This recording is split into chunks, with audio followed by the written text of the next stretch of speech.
तो प्रधानमंत्री नरेंद्र मोदी आखिरी फेज की वोटिंग से पहले पहुंचेंगे कन्याकुमारी। वहां पर विवेकानंद रॉक मेमोरियल वो जाएंगे, वहां पर ध्यान लगाएंगे। सीधे हम रुख कर लेते हैं उसी जगह का जहां प्रधानमंत्री पहुंचने वाले हैं। हमारे साथ हमारे सहयोगी अभी सुरभि की आप रिपोर्ट देख रहे थे। सुरभि हमारे साथ लाइव जुड़ गई हैं। सुरभि, बताइए प्रधानमंत्री का जो कार्यक्रम है वो किस तरह से शुरुआत होगा? अभी हमने आपकी रिपोर्ट देखी जहां पर सुरक्षा को लेकर बहुत तगड़े इंतजाम दिख रहे थे।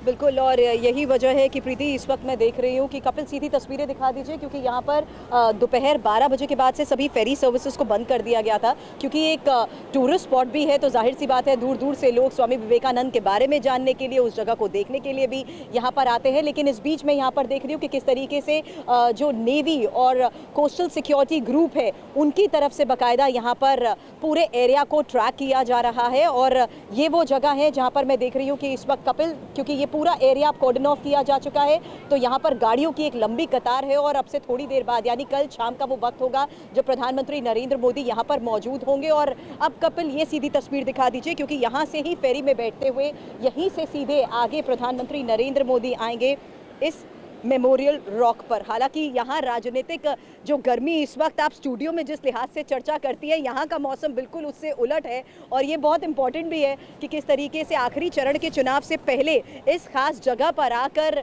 अब ध्यान लगाने वाले हैं प्रधानमंत्री नरेंद्र मोदी। कपिल, अगर आप ये दिखा रहे हो तो सीधी तस्वीर दिखा दीजिए, क्योंकि इस पूरे रूट को फिलहाल बंद कर दिया गया है और यहाँ पर प्रधानमंत्री अब से 24 घंटे बाद मौजूद होंगे और ध्यान लगाएंगे। ये बहुत खास और इम्पॉर्टेंट जगह है और इसका महत्व किस तरीके से प्रधानमंत्री हर बार स्वामी विवेकानंद का जिक्र करते हुए बताते आए हैं। और इसमें मैं एक पॉलिटिकल एस्पेक्ट से फिलहाल अभी अगर मैं चर्चा करूं इसके बारे में बताने से पहले, तो वो ये है कि अगर आपने देखा हो कि प्रधानमंत्री ने बंगाल में अभी आखिरी चरण के चुनाव से पहले जिस तरीके से चुनाव प्रचार किया है, तो वो जो पूरा रूट था 2 किलोमीटर का, उसका भी बहुत महत्व था। और अब प्रधानमंत्री का आखिरी चरण के चुनाव से पहले, जहां बंगाल में 9 सीटों पर मुख्य तौर पर चुनाव होने वाला है 1 जून को, और उसी दौरान प्रधानमंत्री नरेंद्र मोदी की तमिलनाडु के कन्याकुमारी में मौजूदगी, और वो भी उस जगह पर जहां पर स्वामी विवेकानंद ने ध्यान लगाया था 3 दिन के लिए। तो ये बहुत इंपॉर्टेंट है। और ये इस वक्त जो आप सीधी तस्वीर दिखा रहे हैं मेरे सहयोगी कपिल, ये बहुत इंपॉर्टेंट है कि किस तरीके से अब यहाँ पर फाइनल सिक्योरिटी चेक किया जा रहा है और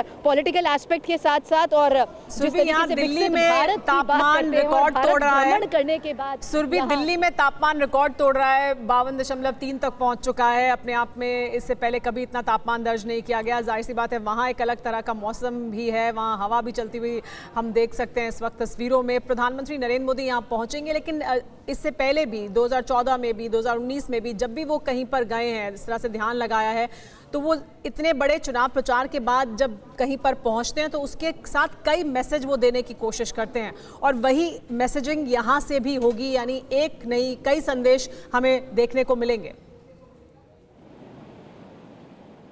बिल्कुल, और विकसित भारत की जिस तरीके से बात करते हैं, तो मैं वही बात आपको बता रही थी पॉलिटिकल एस्पेक्ट से सुमेरा, क्योंकि ये टाइमिंग भी बहुत इंपॉर्टेंट हो जाती है। अब आप देखिए ना, दक्षिण भारत पर जिस तरीके से इस चुनाव में फोकस किया गया है, तमिलनाडु में जोर शोर से प्रचार, आप जानती हैं 19 अप्रैल को पहले चरण का चुनाव तमिलनाडु में हुआ था और उसके 10 हफ्ते में ही प्रधानमंत्री 7 बार तमिलनाडु में आकर चुनाव प्रचार कर चुके थे। तो अब आखिरी चरण से पहले भी उनकी तमिलनाडु में मौजूदगी इस बात का संदेश जरूर है कि वो जाहिर सी बात है चुनाव के बाद तमिलनाडु को भूलने नहीं वाले हैं। और जिस तरीके से स्वामी विवेकानंद के साथ यहाँ पर उसी जगह पर ध्यान करने को लेकर है, तो जाहिर सी बात है बंगाल चुनाव को देखते हुए भी इसका एक बहुत बड़ा मैसेज सुमेरा जरूर जाता है। क्योंकि अब जो आखिरी चरण में बंगाल में चुनाव होने वाले हैं वो उन 9 सीटों पर हो रहे हैं जिसमें टीएमसी का कब्जा है। और अब हमने जो रोड शो भी देखा था, जो रोड शो का भी पूरा रूट था बंगाल का, उसमें भी वो खास तौर पर जगहों को चुना गया था जिनमें बहुत खास संदेश दिया गया था। ये बात मैं जिक्र इसलिए भी कर रही हूँ कि जहाँ से स्वामी विवेकानंद अपने गुरु रामकृष्ण